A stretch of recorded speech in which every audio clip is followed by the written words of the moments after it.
What's going on, everyone? It's Adam here from No Shelf Space, and in this video we're going to be talking about the 2 to 5 player game Ticket to Ride Legacy Legends of the West. Specifically, is this a game for 2 players? It's very expensive, and so I'm sure a lot of you are wondering, hey, can I play this with 2? Will I get my money out of it? Stay tuned. We're going to talk about it in just a second.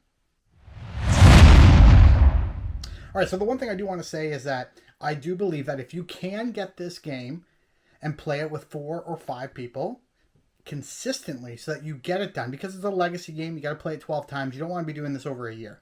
So if you have a consistent group and you're going to play it and you're going to get it done, the more players, I think, the better.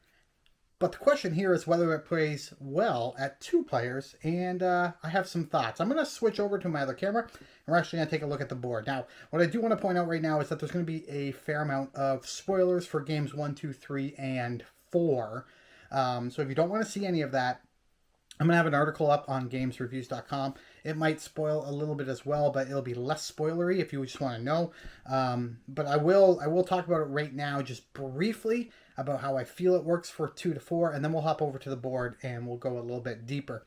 I do think at 2 players, this is a fine, fun, great game. And I said fine, and then I said great. It is great. It is so much fun. If you are a Ticket to Ride fan and you can only play this with 2 players and you're going to get it done, that you for sure go for it. Like, I understand it's an expensive investment to get into this game, but you're gonna get a lot out of it, even with 2 players. I think as the board gets a little bigger, you might wish for more players for the competitive aspect of it all, because the game board is going to get fairly large. But in that first board, the first couple games, even into this next game, it's working really well. And there are other factors at play that make it play well, make it play even better at 2 players than you would expect. But that's going to be spoilerish, and we're going to hop into that now. So if you don't want to see that, hop away, because I'm going to switch over and we're going to take a peek at the board. Okay, so this is what the board looks like after 4 games. Actually, in fact, there should be one more expansion piece added in for your 5th game. You're supposed to do that at the end of your games, add the new expansion. We do at the beginning, just because we're not going to pull it out and then put the game away. So we're going to add another spot before we play game 5. But this is kind of where the board's at. And we talked about whether or not this works well with 2 players. As you can see, everything is very compact.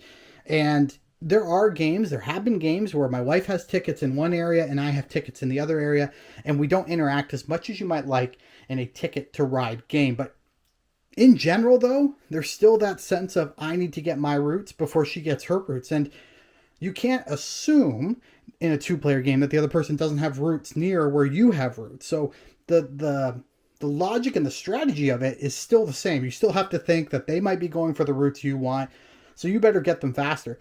At the end of the game, I could be all down here, she could be all up there, but the thought process, I don't think, changes regardless of how many players you're playing with. There are a couple other things I think that change how this game works and make playing at lower numbers still okay. One of the features in this game are called company cities. And so we have a company city here for the green team, and we have a company city here for the blue team. The way company cities work is that anytime I build, so I'm blue, my wife is green, anytime I build a route to or from her company city, I actually have to pay her $1 or give her a train card. And same for me here. Anytime she comes through Chicago, she has to pay me either $1 or a train card from her hand. I think this actually helps in a 2-player game because it makes you think even more about how you're going to make some routes. So I had a couple routes in our last game that went from St. Louis. I had to get to Baltimore, I had to get to New York, and I had to get to Boston. I had 3 tickets from St. Louis to those 3 cities. Instead of coming through here, which would have been the fastest route, I didn't want to pay her $1 because I have to pay $1 here and I have to pay $1 here. And money is very valuable. That's how you win the game. I don't want to be giving her coins or even train cards if I don't have to. So I actually chose the route that went down and around and up. These company cities make a big difference in a 2-player or a 4-player and a 5-player game. I think actually in a 2-player game, they make a bigger difference because you're going to try to think about how you can make your routes go around those cities. In a 5-player game, at this point, if we're playing with 5 players, there would be 5 of these on the board. We only have 2, so let's just say we have 5. So someone puts one in Nashville, maybe someone puts one in Detroit, maybe someone puts one in Atlanta. Now you're paying no matter where you go, and the strategy of trying to avoid is probably going to be a lot less of something you need to worry about. So you're going to have different strategies you think about in a 2-player game. The one thing that would be much more competitive and much more you might want to get to faster in a 5-player game are these routes here. So as you can see, this is a much lighter route. I think it's called a track bed because there's no technical track on there. And what you do is when you want to claim a track bed, you choose the colored train cards that you're going to use, and then you put these on the board depending on what color trains you're using. So if I'm going to use 4 yellow train cards to build up from Chicago to Duluth, I'll be adding these little yellow stickers to the board. 1, 2, 3, 4.